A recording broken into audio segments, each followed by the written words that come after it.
اهلا بيكم حبايبي منورين قناه بيتو تشانل. معاكم داليا، وكل سنه وكلكم طيبين بمناسبه شهر رمضان الكريم. ان شاء الله هنعمل النهارده وصفات حلوه جدا، وكل سنه وانتم طيبين بمناسبه صوم القيامه المجيد. النهارده هعمل 3 وصفات في فيديو واحد، والثلاثه لايقين على بعض، والفيديو حلو ودسم. لو انت محتاره تعملي ايه على سفره رمضان في اي يوم من ايام رمضان، النهارده هعمل لك 3 وصفات لايقين على بعض. وحاولت على قد ما اقدر اقصر الفيديو. بصوا معايا هنا. اول حاجه بطه. البطه دي طبعا جبتها غسلتها ونقعتها في ليمون وملح ودقيق. وطبعا الفقره دي انا عملتها كده وما صورتهاش عشان ما ضيعش وقتكم واطول الفيديو. بعد ما نقعتها حوالي ربع ساعه او نص ساعه وشطفتها كويس، حطها في محلول النقع، وده مهم جدا جدا. محلول النقع عباره عن ميه، وعباره عن كل التوابل اللي هحطها عليه منكهات، كلها حصى يعني مش مطحونه. بصوا بقى، انا حاطه طرنشات ليمون وعصر ليمون كمان، وحاطه القشر بتاعه، وحاطه بقى المنكهات عباره عن الروزماري لو موجود اوكي، حاطه فلفل حصى، وحاطه قرنفل برضو كام مسمار كده، وحاطه كزبره ناشفه، كل ده حصى. وحاطه حوالي ربع كوبايه سكر مع ربع كوبايه ملح مع ربع كوباية خل. كل ده بيساعد على تطرية الأنسجة بتاعة البطة، يبقى طعم اللحم بتاعها حلو، تاخدش وقت كتير على البوتاجاز، وكمان بيمنع أي زفارة. المفروض تتنقع في المحلول ده 24 ساعة. أنا كان عندي ظروف نقعتها يومين، فزي ما انتم شايفين كده البطة باشت وبتقول يلا سووني. البطة بتتعمل بطرق كتيرة، النهاردة هنعملها بالمرتة، وهقول لكم ايه التفاصيل. يلا بينا على الخطوة اللي بعديها. ايه هي المرتة؟ المرتة مكوناتها عبارة عن بصل بتقطعيه خشن، لا اما تقطعيه جوانح كده او جوليان زي ما انا مقطعاه، لا اما تبشريه بالمبشرة خشن، او تضربيه في الكبة ضرب خشن برضو. ومعايا الكبد والقوانص قطعتها حتت صغيرة، ومعايا زبيب. يلا بينا على البوتاجاز ونشوف هنعمل الوصفة ازاي. معايا اي مادة دهنية، معايا سمنة بلدي او اي مادة دهنية. طبعا انا بقول لكم هنعمل النهارده البطه بالمرته مش بالمرته. خلي بالكم المرته بتاعه السمنه دي حاجه، لكن دي المرته اللي هي الخلطه بتاعه البصل دي بتدي طعم رائع جدا. بصوا بقى، اول ما سيحت الماده الدهنيه نزلت بالكبد والقوانص، هديها تشويحه وادي فرصه للقوانص تنزل الدهون بتاعتها، واشوح حلو قوي. انا مش محتاجاها تستوي، أنا محتاجاها تتشوح وتنزل الدهون بتاعتها. تمام. الطريقه دي بتدي تسكيره حلوه قوي للبطه، وبتبقى طعمها رائع. بعد ما شوحت الكبد والقوانص حلوه قوي، بنزل بالبصل بتاعي، وبرضو بشوح البصل، مش عاوزاه ياخد لون، لكن عاوزاه كله يتجانس ويدبل خالص مع الكبد والقوانص. حطيت التوابل بتاعتي بقى عبارة عن شوية ملح وشوية كمون أساسيين جدا في المرتة، وشوية فلفل. تمام. الزبيب اختياري، بس الزبيب بيدي يعني تيست رائع رائع. حطي الزبيب على قد ما تقدري، يعني مثلا عاوزه معلقتين 3 دي على حسب ما انت عاوزه، ربع كوبايه براحتك، وكله على حسب الحجم بتاع البطه. بعد ما خلصت المرتة كده، رحت جبتها ركنتها هديت شويه. والبطه بتاعتي بعد ما فضيتها من محلول النقع وغسلتها وشطفتها وصفتها كويس، هبتدي احشيها بالمرتة، وابتدي ان انا اقفل بطنها وزورها كمان من فوق. احشيها، قفليها بقى بخيط بتوزبيكس زي ما انا عملته براحتك، المهم تقفليها كويس. انا قفلتها فوق وتحت، وهبتدي بقى احضر الميه المغليه اللي هسلقها فيه.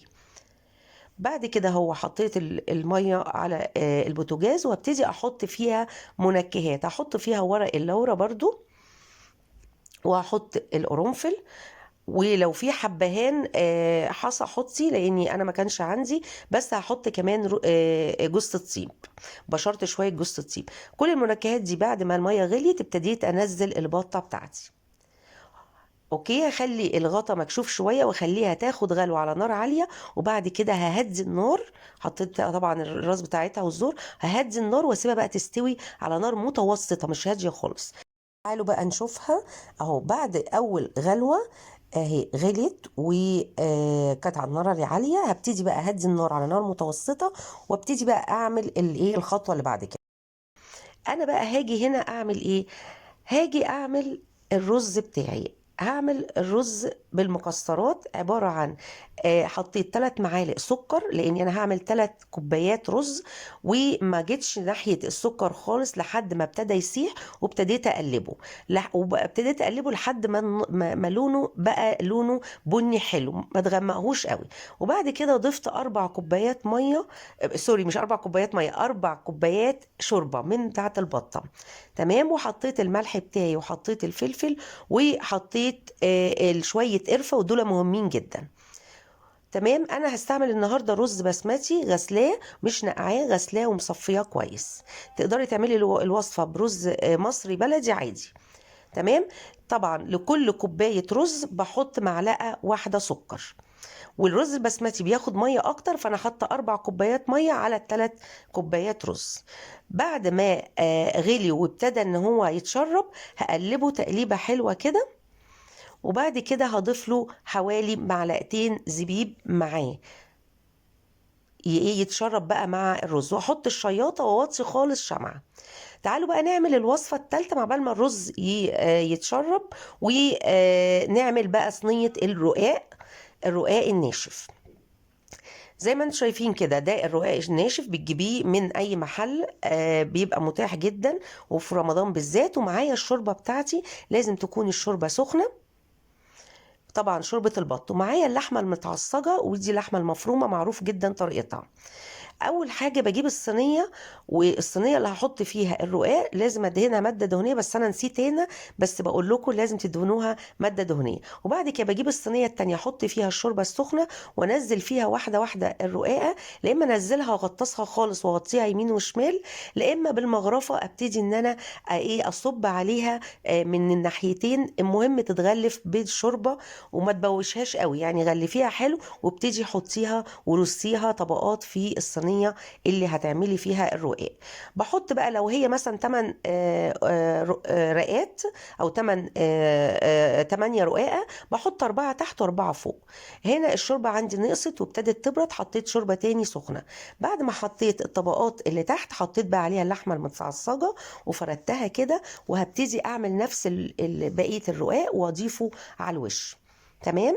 اللحمه المتعصجه عباره عن بصل مع ماده دهنيه، وبعد كده هو بعد ما يتشوح كويس جدا، ببتدي انزل عليه باللحمه المفرومه.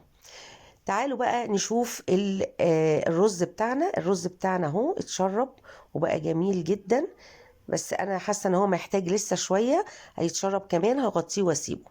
تعالوا بقى نشوف البطه بتاعتنا بعد ما كانت خلاص استوت. دول شويه الشوربه اللي باقيين.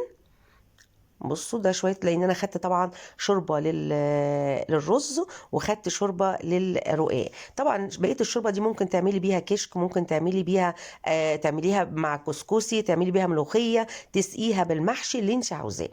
تعالوا بقى نشوف البطه هنعمل لها الغلاف الخارجي اللي يديها لون حلو بايه.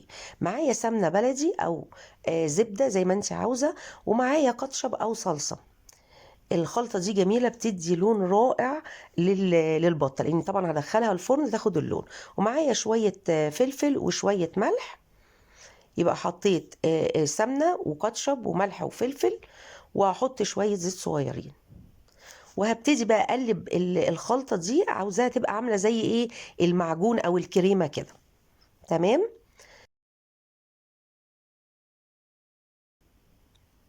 انا طبعا بعد ما عملت صينيه الرقاق وقفلتها بالرقاق من فوق، حطيت مغرفتين شوربه كده حوالين الجوانب، عشان لو في جوانب لسه ناشفه، وسبتها تهدى. وبعد كده هدخلها بقى تتحمر، بس انا سبتها شويه، ما دخلتهاش الفرن على طول، هدخلها بعد كده الفرن تستوي. تعالوا بقى هنا نشوف، ادي المعجون بتاعنا، هبتدي اغلف بيه بقى البطايه. هغلفها من الوش ومن الظهر، هسيب شويه، ابقى ايه بعد ما تحمر الوش اطلعها واحمر الظهر كمان. هشيل بقى التوزبيكس بتاعي اللي انا كنت عاملاه، خلاص دلوقتي ملوش لازمه، وخلاص هي البطه مش هتتفك خلاص في التحمير، هي اتقفلت خلاص.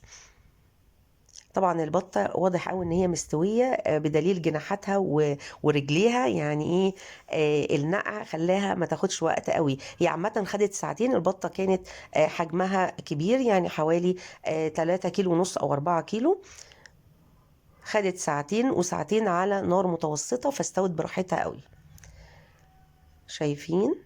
هخلي بقى شوية دول للظهر. تمام. هحطها بقى في الفرن، وتعالوا بقى نشوف بعد كده الرقاق اللي هدخله من غير تقطيع ولا حاجة. أنا مش بقطعه، أنا دخلته خد تسوية من الجوانب ومن تحت، يعني اتحمر كده حوالين داير. أول ما ألاقيه لونه بقى ذهبي حوالين داير أولع الشواية. هولع الشواية عليه هو والبط. تعالوا بقى نشوف الرز بتاعنا، ونشوف الرقاق بتاعنا، ونشوف السفرة اللي جهزت. ادي الرقاق بتاعنا بعد ما استوى، لونه جميل وتحفة. اول ما بيطلع بيبقى ناشف محمص من فوق وطري من جوه. هوريهولكوا دلوقتي قدام الكاميرا. بصوا، سامعين؟ هنا خالص، سامعين الصوت؟ طب انت عاوزاه ما يبقاش ناشف قوي كده، بتغطيه. اول ما بيطلع سخن بغطيه كده بصينيه او بغطا، واسيبه شويه، هتلاقيه كل اللي على الوش ده طري شويه وبقى جميل. وبعد كده قطعيه براحتك. تعالوا بقى نعمل اخر خطوه للرز. انا كل حاجتي كده جهزت. هعمل بس اخر خطوه للرز، المكسرات اللي هضيفها عليه.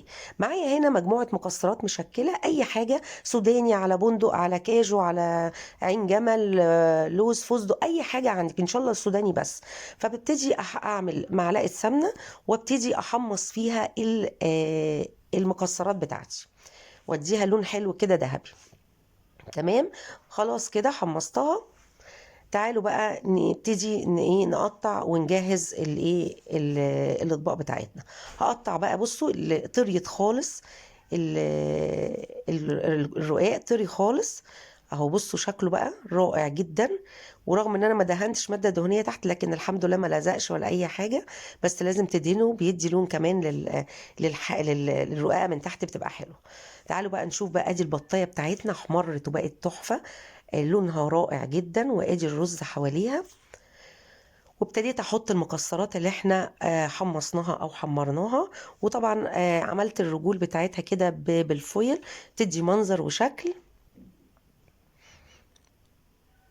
شايفين؟ وحطيت كمان شوية زبيب. شايفين البطة شكلها رائع، الوش والظهر متحمر، تحفة.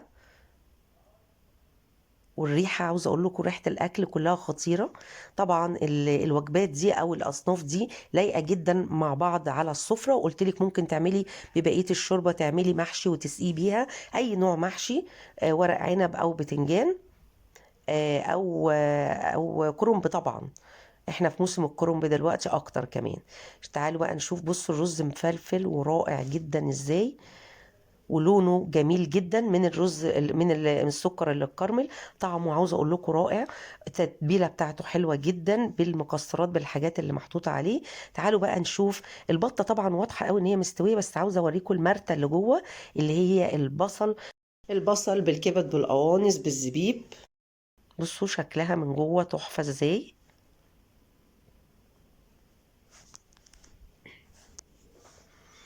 طعمها خطير جدا جدا. انا عملت قبل كده البطة على القناة، لكن عملتها بطريقة كانت مختلفة. كنت حاشيها غالبا رز. المرة دي قلت اعملها بالمرتة. بصوا بقى هنا كمان. تعالوا نفتح حتة من الصدر واوريكم برضو قد ايه اللحم دايب ومستوي وجميل. بصوا شكلها. طبعا مش بعمل اي مجهود خالص بالسكينة. تحفة. وهتلاقوها مستوية لحد العظم، يعني حتى لما شلت الحتة النسيرة كده بتاعت الصدر، هتبص تلاقي ظاهر قوي العظم جوه، وان هي مستوية وكريمي خالص.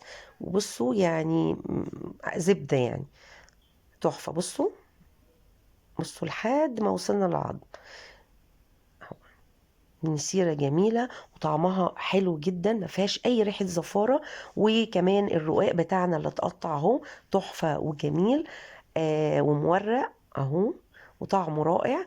ما تنسوش اللايك والشير، والى اللقاء. كل سنة وانتم طيبين.